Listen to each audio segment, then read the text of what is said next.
Сәлем достар, алдымызда 17 ақпан күні бұл жылда ең бірінші затмение, яғни күннің тұтылуы болады. 17 ақпандағы күннің тұтылуы суқұйғыш белгісіне келіп тұр. Яғни суқұйғыш пен арыстан осьтарында болады. Бірақ әрбір белгіге бұның қандай әсері болатыны туралы айтайық. Негізі суқұйғыш белгісіне келгендіктен күннің тұтылуы бұл бізде жаңағы болашақ, еркіндік, технология, орта, достар, жүйе осындай тақырыптарда жаңа бір цикл ашады. Яғни 2026-2028 жылдарда арналған жаңа әлеуметтік бағдарлама болады. Ал әрбір белгінің қай астра үйіне түсетін болса, бұл құбылыс сол салада сізде жаңа цикл, ескі формат, ескі тақырыптар, ескі шаруалар барлығы жабылады және тағдырлық бұрылыс сол үйге қатысты болады. Және 6 ай ішіндегі нақты оқиға көріне бастайды. Әрбір белгіге тоқталайық. Бұл құбылыстың ең маңыздылығы негізі кейбір адамдар көбірек сезіну мүмкін, кейбіреулері сәл сезіну мүмкін, бірақ ол туралы да қазір айтамын. Кейбір қандай уақытта туған адамдар көбірек сезінетіні туралы. Әрбір белгіге тоқталайық. Төменде тайм-кодтарды қалдырып кетемін. Өзіңіздің белгіңізге басып, бірден тыңдасаңыз болады. Тоқтыларда бұл құбылыс 11-ші астра үйді қозғайды. 11-ші үй ол біздің әлеуметтік орта, ол біздің достарымыз, ол біздің болашақ жоспарлар. Бұл тұтылу тоқтылар үшін сіздің әлеуметтік ортаңызды және ұзақ мерзімді жоспарларыңызды қайта құрады. 2017-2018 жылдары кірген ұйым болсын, бастаған нәрселер болсын, немесе құрған бір команда болса, сол жылдары соның қазір нәтижесін көресіз, немесе әрі оның өміршеңдігін байқайсыз, бағалайсыз. Яғни кейбір достық байланыстар қазір табиғи түрде алыстай бастайды. Себебі сіздің амбицияңыз және бағытыңыз өзгереді. Жаңа ықпалды адамдармен танысу, бірлескен жобаға қосылу немесе онлайн платформа арқылы танылу мүмкіндігі туады. Қосымша табыс көзі, топтық жұмыс, желілік байланыс немесе цифрлық бастама арқылы келуі ықтимал. Орта ауысуы және еркіндік сезімін күшейтеді және болашаққа деген сенімді арттырады. Егер сіз бір мақсатқа тым байланып қалған болсаңыз, қазір оны жаңаша форматқа көшіру қажеттігі сезілетін болады. 25-30 наурызда туған тоқтылар бұл өзгерісті айқын байқайды. Бұл кезеңде сіз мен кімдермен бірге өсемін, қай ортамен бірге өсемін деген сұрақ сіз үшін басты болады. Торпақтарда бұл құбылыс, бұл затмение 10-шы үйді қозғайды. 10-шы үй бұл біздің карьера, мансап, біздің статус осы ортадағы. Бұл, яғни біздің деңгейіміз, сіздің торпақтардың кәсіби бағытыңыз түбегейлі қайта қарастырылатын болады. 2017-2018 жылдары таңдаған мамандығыңыз болса, жұмыс орны болса, немесе бизнес бағыты болса, қазір енді соның нақты нәтижесін көресіз. Егер қанағаттанбау сезімі жиналса, қызмет ауыстыру немесе жауапкершілікті кеңейту туралы шешім пісіп жетіледі қазір. Қоғам алдындағы беделіңіз артуы мүмкін, бірақ сонымен бірге жауапкершілікте өседі. Үй мен жұмыс арасындағы баланс маңызды, өйткені бір саладағы өзгеріс екіншісіне әсер етеді міндетті түрде. Кейбір торпақтар ресми статусын өзгертеді, мысалы, кәсіпкерлікті тіркеу немесе басқарушылық рөл алу. Бұл кезеңде сіз тек тұрақтылық қана емес, мағыналы жетістік іздейсіз. 16-20 мамырда туған торпақтар өзгерісті айқынырақ сезінетін болады. Сіздің өзіңізге қоятын бұл жерде сұрақ, ол мен бұл қоғамда кіммін деген сұрақ алдыңғы орынға шығады сіздер үшін.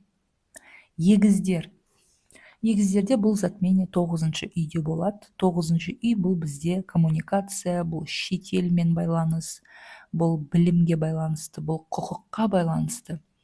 егіздер дүние танымыңыз кеңейетін болады және өмірге көзқарасыңыз өзгереді. 2017-2018 жылдары басталған оқу, көшу немесе құқықтық процесс қазір осы жылдан бастап енді шешуші кезеңге келеді. Шетелге шығу, халықаралық жоба немесе жоғары білім алу ықтималдығы артады. Ішкі түсінік келгеннен кейін ғана нақты мүмкіндік ашылатын болады. Сіз бұрынғы сенімдерден бас тартып, жаңа философия қабылдайсыз. Бұл кезең еркін ойлау мен шекарадан шығуды талап етеді. Құжат рәсімдеу немесе заңдық келісімдер маңызды болады. 15-19 маусым аралығында туған егіздер осы өзгерістерді терең сезінеді. Болашақ жоспарыңыз географиялық тұрғыда кеңейеді. Шаяндар. Шаяндардың бұл құбылыс 8-ші астероиді қозғайды.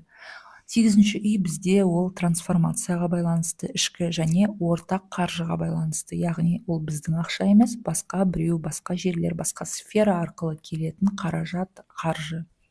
Яғни шаяндарға ортақ бюджет, несие, инвестиция немесе мұра мәселесі қайта қаралады. Егер бұрын қаржылық тәуелділік болған болса біреуге, енді дербестікке ұмтылыс күшейеді. Үлкен қаржылық шешімдер, мысалы ипотека рәсімдеу немесе инвестиция жасау, жауапкершілікпен қабылданатын болады. Бұл тек ақша емес, эмоция жағынан, яғни эмоционалдық тәуелділікті де қозғайды.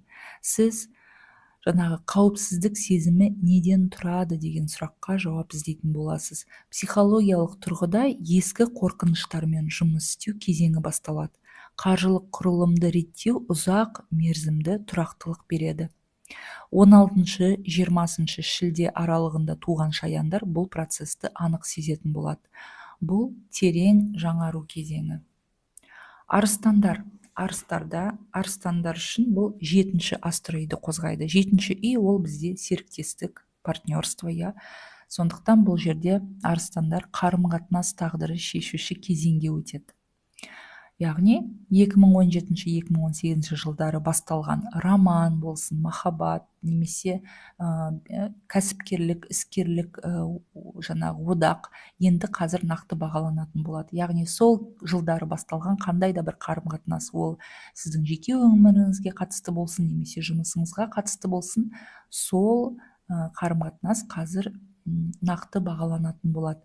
Әлсіз байланыстар болса, қазір оның бәрі аяқталады. Ал берік қатынастар ресмиленеді. Егерде берік қарым-қатынаста тұратын болсаңыз, осы жылы оны ресми, мысалы рәсімдеу болады, яғни егерде ол жеке қарым-қатынас болса, онда жаңағы үйлену деген сияқты. Егерде ол бір іскерлік қарым-қатынас болса, онда контракт, договор жасап, ұзақ мерзімді бір контрактқа отыру мысалы. Сіз тең емес немесе әділетсіз қатынастан бас тартуға дайын боласыз қазір. Іскерлік келісімдер де қайта қаралатын болады. Жеке амбиция және серіктес мүддесі арасындағы баланс өте маңызды болады сіз үшін. Бұл кезеңде жаңа маңызды адам өміріңізге кіреді. 15-19 тамыз аралығында туған арыстандар ең күштірек сезінеді бұл құбылысты. Мен кіммен бірге өсемін деген сұрақ сіздер үшін алға шығатын болады. Бикештер үшін 6-шы үйді қозғайды. 6-шы үй бізде жұмыс пен денсаулыққа жауапты. Сондықтан бикештер күнделікті режим және жұмыс форматы өзгереді сізде. Егер соңғы жылдары шаршау жиналса, енді өмір салтын түзетуге мәжбүр боласыз. Жұмыс ауыстыру немесе міндеттерді қайта бөлу ықтимал. Денсаулыққа қатысты маңызды шешім, мысалы ем немесе спортпен шұғылдануды бастау өзекті болады сіз үшін. Тиімділік пен жүйелілік басты құндылыққа айналатын болады. Яғни продуктивность, эффективность деген нәрселер қазір көп қой, сондай курстар адамдар өтеді, мысалы уақытты қалай үнемі тиімді пайдалану туралы, Сондықтан бұл жерде кішкентай өзгеріс үлкен бір нәтиже береді, содан бастау керек сізге. Сіз артық жүктемеден бас тартасыз және әрбір өміріңіздің сферасында, бірақ әсіресе жұмыс пен денсаулыққа байланысты тақырыптарда тәртіп орнататын боласыз. 15-19 қыркүйектің арасында туған бикештер осы өзгерістерді айқын сезінеді. Бұл кезек еңбек пен демалыс арасындағы бір баланс, яғни тепе-теңдікті талап ететін болады. Таразылардың бұл 5-ші үйін қозғайды. 5-ші үй бізде махаббат, шығармашылық және балаларға қатысты. Сондықтан таразылар сізде жүрек тақырыбы алдыңғы орынға шығады. Тағдырлық бір танысу немесе бұрынғы бір қарым-қатынастың болашағы анықталады қазір. Балалы болу мүмкін, немесе балаға қатысты, егер де балаңыз болса, балаға қатысты маңызды бір шешім қабылдану. Сонымен қатар шығармашылық жоба табыс көзіне айналуы ықтимал, монетизация жасауыңыз мүмкін, егер де қандай да бір шығармашылық іспен айналысатын болсаңыз. Сіз өзіңізді еркін көрсетуге ұмтылатын боласыз. Өмірден ләззат алу және қуаныш сезімі күшейеді. Романтикалық әңгіме болашаққа бағытталатын болады. 15-19 қазан аралығында туған таразылар бұл өзгерісті терең сезеді. Бұл кезең сезім арқылы өсуге жетелейді сіздерді. Саршаяндардың бұл 4-ші үйді қозғайды. 4-ші үй бізде мүлік, үй, отбасыға байланысты. Сондықтан саршаяндар үй, отбасы және мүлік мәселесі сіздер үшін өте өзекті болмақ. Көшу, жөндеу немесе жылжымайтын мүлік сатып алуыңыз мүмкін. 2017-2018 жылдары басталған отбасыға қатысты шешімдер болса, қазір олар қайта қаралады. Үй ішіндегі өзгеріс кәсіби статусқа да әсер етуі мүмкін. Сіз қай жерде өзіңізді қауіпті сезінетініңізді анықтайтын боласыз. Отбасындағы рөлдер өзгеруі ықтимал. Бұл кезең тамырды күшейтуге бағытталған. 16-20 қараша аралығында туған саршаяндар осының барлығын ең қаттырақ сезеді. Негізгі сұрақ сіздер үшін: менің тірегім қайда, яғни менің фундаментім, қандай нәрсеге тірелемін деген. Мергендердің бұл 3-ші астройын қозғайды бұл құбылыс. 3-ші үй бізде ақпарат, байланыстар, коммуникация. Сондықтан мергендер үшін коммуникация саласы кеңейеді. Блогпен айналысу, оқыту немесе маркетингті жоба бастау, жақын орта мен туыстармен қарым-қатынас өзгеруі мүмкін. 2017-2018 жылдары туған бір идеялар болса, қазір солар жаңа деңгейге көтеріледі. Сөз бен ақпарат сіздің басты құралыңызға айналады. Қысқа сапарлар немесе жаңа келіссөздер өте маңызды болмақ. Сіз әсер ету аймағыңызды ұлғайтатын боласыз. 15 және 19 желтоқсан арасында туған мергендер осы өзгерістерді анығырақ сезінеді. Бұл кезең білім тарату арқылы өсуге жетелейді сіздерді. Тауешкілердің бұл 2-ші астроүйін қозғайды. 2-ші үй бізде қаржыға байланысты, жұмысқа байланысты, табыс және құндылыққа байланысты. Сондықтан тауешкілер қаржылық құрылымыңыз жаңарады. Табыс көзі өзгереді немесе жаңа мүмкіндік ашылады. 2017-2018 жылдары басталған қаржылық шешімдер болса, солардың қазір нәтижесін көресіз. Сіз еңбегіңіздің құнын қайта бағалайтын боласыз. Материалдық тәуелсіздік басты мақсатқа айналады сіз үшін. Ақша тек табыс емес, өзіндік бағалаумен байланысты екенін түсінетін боласыз. Тұрақтылық жаңа форматта құрылады.